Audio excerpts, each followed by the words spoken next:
frozen, but you can't kill them. But they can't kill you, but you can't kill them. It's kind of this whole back and forth thing, splitting up the army. And we do have, speaking of armies, someone who's going to build an army this game, we hope. It is the Green Protoss. So good named, he had to name himself twice. It's PiLiPiLi. You better get 12 pooled and only have probes the entire game. And just like, ooh, nothing but the man who could possibly 12 pool in the bottom left-hand corner from Liqht, the Blue Zerg, Light. I only realized the connection afterwards. He's from Team Lit, and he's Light. He's Light. He's very much, you know, he's all about fire and illumination and, you know, dispelling the darkness. It's really what he's about. Ooh. He dispels the darkness. He does not dispels it. Remove it. He dispels the dark. I like it. Right. Darkness is evil magic. You dispel, right, the evil magic, and then you're all set. You're okay. By the way, Nexus first. Very greedy. Off the back of that. Off the back of that. It could be off of the bat, though. To be honest, actually, flying in, that would have jump worked. off of the bat because you weigh, 2 pounds, and you can fly on top of the bat, and then the bat is hit by a baseball bat, goes flying, and then there's a probe like hanging on. It's like hang gliding in. However, it will be a off the back scout, off the back of that natural. Quick scout by PiLiPiLi, and it's going to see a hatch gas pool. Nothing too crazy for Light. On orbital shipyard for Zerg, I see a lot of just +1/1 lings, which are always really cool. But, you know, we'll see. Yeah, absolutely. I'm a big fan of like the resurgence of melee in this matchup. Very cool. The idea of using Ling Infester against that later game disruptor play has been starting to come out, which is interesting. Ooh, that probe almost got the kill so close. It just needs to go in and get 2 more electrostatic charges off. Whatever it's called, particle beaming. He managed to get a second or so of mining time lost from 6 drones. So nicely done there. A 6 mineral lead to PiLiPiLi. Is 1 second 1 mineral? That's 1 second is 1 mineral. That is correct. Workers mine at 1 mineral a second. I'm proud of you. It used to be 44 minerals a minute, but now since we had the time change, it just positioned perfectly to 1 mineral for every second. So those calculations you have to do become infinitely easier. It's wonderful. That is beautiful. That probe of PiLiPiLi goes all the way home to deliver the mining that it denied. It's going to be a depths for PiLiPiLi, and we could see some aggression out of it. He's moving across the map. Mothership core is out, and for PiLiPiLi, he's just setting himself up into a nice mid-game. He's got a good economy on the way. Not showing his tech too soon, but we are seeing a lot of Twilight Councils emerging. Just to say, with these early adept pushes, I've never seen them get more than 3 kills, or 4. 3 or 4. Well, that's it. And we will measure them by that level. Can Pili get 5 kills? He is the Adept Master. If not, he's a total scrub. Only ever seen him get 4 is the most I've ever seen PiLiPiLi. And I've casted a lot of his games. We do have Stargate, by the way, for the tech choice of Mr.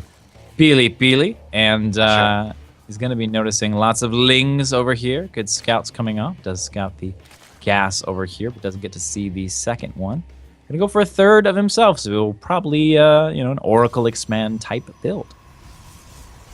Do you like those oracles? As we were talking about, there's so much more of a utility. Not only do they have Stasis Ward, but they have Revelation, which is incredibly powerful. I'd love to see 2 get. Oh, these adepts in a little bit of a precarious position.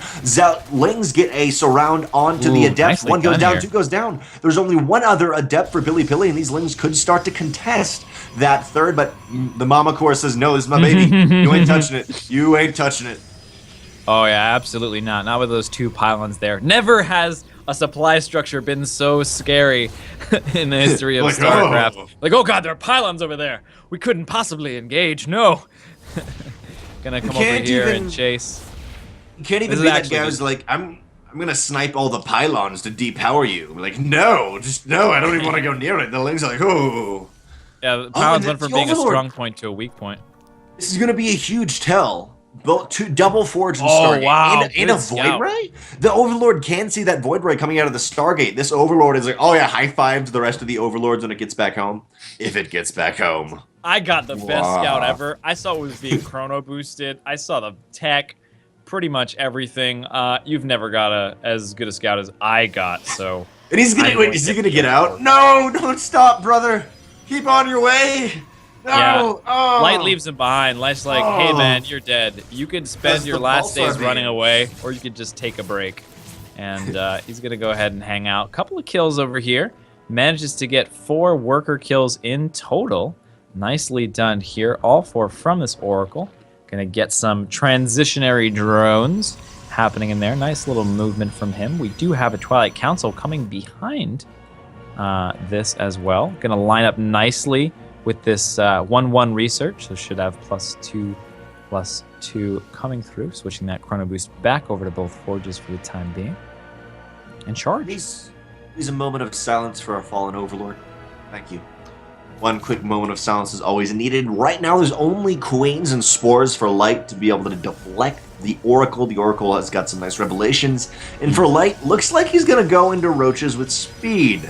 I hate to say it, but even though Void Rays don't 100% hard counter, Void Rays are a good unit. Yeah, well, the thing about roaches, DrennoC, is they don't shoot up. So when you build things that are up, it's quite nice for you. Hashtag logic. Mind blown. We have 2-2 coming in for our Protoss player. Potentially lining up a 2-2 timing with these units. Going to go Robo, so he's got one of everything here. He's like, a little Stargate, a little Twilight, a little Robo. It's PiLiPiLi. He's just like, hey, I want to be able to go any direction I want. And right now I'm going to do a little bit of Robo next. That's what I want to do. 4th base coming down from Light here. And where we have Ravager attack. This Void Ray should be able to help quite a bit. Wherever it might be, Mr. Void Ray. Please get into position. There is an attack coming. What's great for PiLiPiLi is the Oracle has already spotted the entirety of this attack, so the Void Ray is just going to be able to meander on over and get some free Void Ray shots off. What is it even called? A prismatic dream. What am I talking about? Prismatic alignment. Psh. Of course, I should know the name of that ability. Light is preparing for the attack, but he's going to be harassed the entire time by PiLiPiLi, and Oracle may be able to Revelation or Stasis Ward. He's not going to do that, and Light is moving in. 49 army supplied to the 80 of Light. He has a huge lead, but 3 photon overcharges, and his Ravagers actually move into it. They are right into the photon overcharges. Not too much going down yet. Nice corrosive vials almost killed a Void Ray, but Zealots with charge just completely push this back. Not enough ground defense to act as a meat shield for the Ravagers, and PiLiPiLi shoves Light back. Oh man, excellently done. Manages to get that Void Ray, and that's just this amazing moment because right now, as a Zerg player, you've got no anti-air except for that Ravager. So if you don't kill that Void Ray, it will just continuously dish out ridiculous amounts of damage to your army. It can be so frustrating to deal with. The fact that he was able to do that is just such a very nice moment for the Zerg player. He will be ending up to go back. Another Void Ray on the way. Void Ray Immortal Archon. God, that is a scary unit composition. Is incredibly scary, especially for all-in-esque things. We'll see if PiLiPiLi takes a 4th base off the back of this, but he's moving out. And I just got to remind you, in that attack, even though he had Photon Overcharge, he was still down by 40-odd supply army-wise, PiLiPiLi. Charged lots with 2-2, that is scary. Especially when there's Archons, everything is coming together. And for Light, he's got a couple Hydras, he's got some anti-air, but PiLiPiLi's like, I'm not really going air. Let's see. Oh, actually, Light right now is supply blocked. Zealots are going to provide a very nice wall, some big Warpins. Archons on the left-hand side are going to kind of close the door shut on some of these units. Actually, it will be the Zealots with the door shut, and Hydras are just so squishy, they're not going to be able to fight. Light is pushed back, and it's 1-1. PiLiPiLi is so close to victory. Light's going to try to make a concave, but Jack, I don't think it's going to be enough. We had some upgrades just finish up for our Zerg player. Was able to having to take that on a deficit of upgrades. We have units warping in over here. The Archons are absolutely critical here to this push, just soaking up so much damage and dishing it out as well. 3 more Archons coming in. This is a fearsome army from our Protoss player, and Roaches being warped in, everything trying to hold on. This is a 1-1 best of 3G. There it is. Oh, man. Oh, off the back PiLi takes it. 2-1, PiLi takes it. 2,000 minerals in his bank and a 4th base. Any PiLiPiLi game I watch, when he knows he wins, he like sit backs and A moves and like gets his knees gets his knees pretty high up into the camera. I can't even do it. You know what I'm talking about? Well, you gotta have legs like PiLiPiLi to pull that off, man. He's got the crazy like him? legs. I feel like I'm pretty close to it, though. I think you're close, but I think really the PiLi leg is just on a whole nother level of leg. It's like this, but about scaled 20 times. Yes, 20 scale per pen is the approximate measurement that we like to use here at the rival StarCraft League. By the way, if you like Twitter, we like Twitter too. You can go ahead and follow me at JaKaTaK TV and follow DrennoC at DrennoC, DRENOC. Sorry, DRNNOC, double N. Don't forget the double N because I forgot it. Remember it because I forgot it, because that is the best thing that you could do. Follow him around and get the hilarious caster jokes in your system even after the cast is done. Both JaKaTaK and I do a lot of random stuff on Twitter. Jack is more official. He's like, hey, I did this really cool thing. And I'm like, I can't go to sleep because I love StarCraft. I literally posted that last night. I was like, I just can't stop thinking about how much I love StarCraft. I can't sleep. Ah! Guys, thanks so much. Does your voice do that as well on Twitter? How do you like? Literally. I want to know. How do you communicate? I use the IPA. I use the IPA little. Oh man, you can do so many things with IPA. Totally, it goes up. It totally goes up. It's like it just keeps going up. Up next, we're going to have the grand finals. I believe it is going to be PiLiPiLi, a Protoss versus Quickscope. I think that is a PVZ, a best of 5 PVZ. Absolutely, it is. And we're going to throw it to a commercialification station before the best of 5 grand finals. Please go ahead and follow, like, subscribe, and all the other lovely things that you could do while you're hanging out. And we'll be right back with the grand finals of this week's RSL Weekly.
Welcome back, ladies and gentlemen, to the RSL Weekly. This is our second weekly, and we're in the grand finals. Go to the Tweetiverse, go to the Facebookverse, do some Facebooking, because you guys should be telling all your friends. The grand finals are going to be starting any second now between PiLiPiLi and Quickscope. JaKaTaK, tell us a little bit about what we've seen from both these players. Well, PiLiPiLi really likes two-base aggression with Immortals and Archons. A lot of times, he'll even build a DT shrine, not use any DTs, and just build Archons with them. It's really cool. It's really wild. He likes to get aggressive. We saw him hold an awesome cheese on Ulrena. It was just like dropping down pylons. If you guys are having trouble with that as a Protoss player, that's totally a great way to pull it off. He had everything in position. It was really nice. Quickscope, on the other hand, coming off a name change, branding, rebranding, marketing, remarketing. Perhaps he's preparing himself for a whole nother level of professional gaming. Just to note, he's XX Quickscope, a.k.a. not only is he Quickscope, but he's XX, meaning he is a YouTuber. No, why do I keep saying YouTuber? Xboxer. Xboxer, XXXboxer, Xboxer, Quickscope. And Quickscope actually fitting with the Xbox 360 no scope, Quickscope. You know, it's